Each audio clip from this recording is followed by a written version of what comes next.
Hello दोस्तों, channel पर subscriber कम है लेकिन वीडियो में बहुत ही दम है दोस्तों इस वीडियो में हम डिस्कस करेंगे कि एक से अधिक बैंक अकाउंट रखने पर इसके क्या फ़ायदे हो सकते हैं और क्या नुकसान हो सकते हैं और इस पर आरबीआई का क्या गाइडलाइन होता है।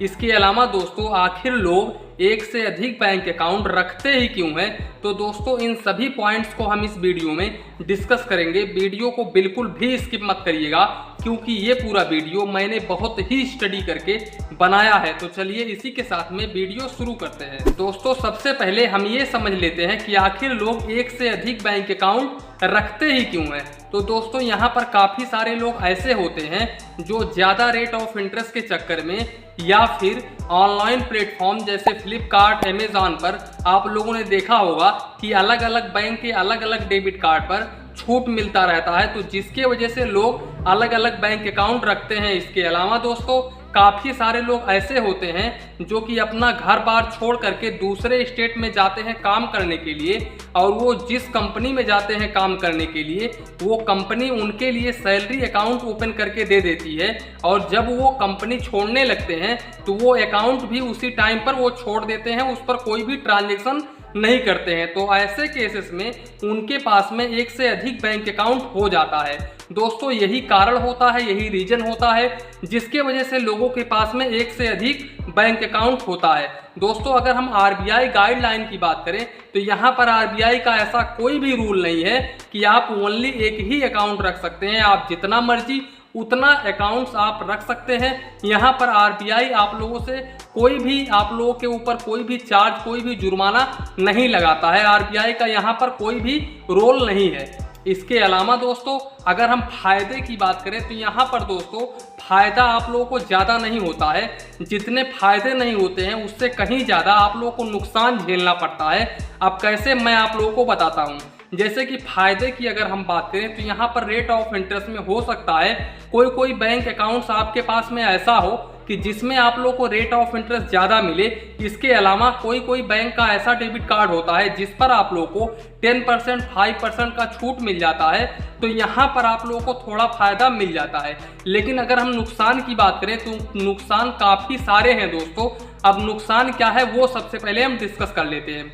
मान लो मैं एक एग्जाम्पल के तौर पर बता रहा हूं, यहाँ पर आप लोग कमेंट मत करिएगा कि इस बैंक का इतना चार्ज है या फिर इस बैंक का इतना चार्ज है। मैं आप लोग को ओनली फॉर एग्जाम्पल बता रहा हूं। जैसे कि मान लो आपके पास में टोटल 5 अकाउंट है, जैसे कि एक स्टेट बैंक ऑफ इंडिया का हुआ, एक पंजाब नेशनल बैंक का हुआ, एक यूनियन बैंक का हुआ, एक HDFC बैंक का हुआ या फिर एक ICICI बैंक का हुआ।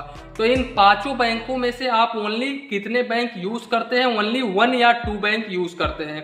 लेकिन दोस्तों आप लोगों को 5 बैंकों के डेबिट कार्ड का जो एनुअल मेंटेनेंस चार्जेस होता है वो आप लोगों को भरना होता है। अब मान के चलो मैं एक मिनिमम पकड़ के चल रहा हूँ, एग्जाम्पल के तौर पर पकड़ के चल रहा हूँ कि एक बैंक के डेबिट कार्ड पर आप लोगों को एनुअल फीस 100 रुपये देना होता है, तो उस केस में 5 बैंकों का आप लोगों को 500 रुपये देना पड़ेगा। इसके अलावा दोस्तों आप लोगों को क्वार्टरली SMS चार्जेस भी देना होता है। तो SMS चार्जेस मान लो 10 रुपये आप लोगों को क्वार्टरली देना पड़ेगा, तो इस हिसाब से आपका साल का जो हो जाएगा वो हो जाएगा 30 रुपये। और 5 बैंक का अगर हम पकड़ के चलें तो यहाँ पर 150 रुपीज़ हो जाएगा, टोटल 650 रुपीज़ हो जाएगा। इसके अलावा दोस्तों इन्हीं बैंकों में से ऐसे बैंक भी होते हैं जहां पर आप लोगों को एवरेज मंथली बैलेंस मेंटेन करना होता है, और अगर आप उस एवरेज मंथली बैलेंस को मेंटेन नहीं करते हैं तो यहां पर ICICI बैंक का तो ऐसा रूल है कि जितना भी आप अमाउंट शॉर्टफॉल करते हैं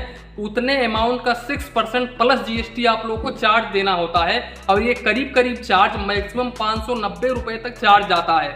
तो दोस्तों ये मिला जुला के आपके 5 बैंकों का जो चार्ज है वो 2-2, 3-3 हज़ार रुपये सालाना पड़ जाएगा अगर हम इसको कैलकुलेट करें।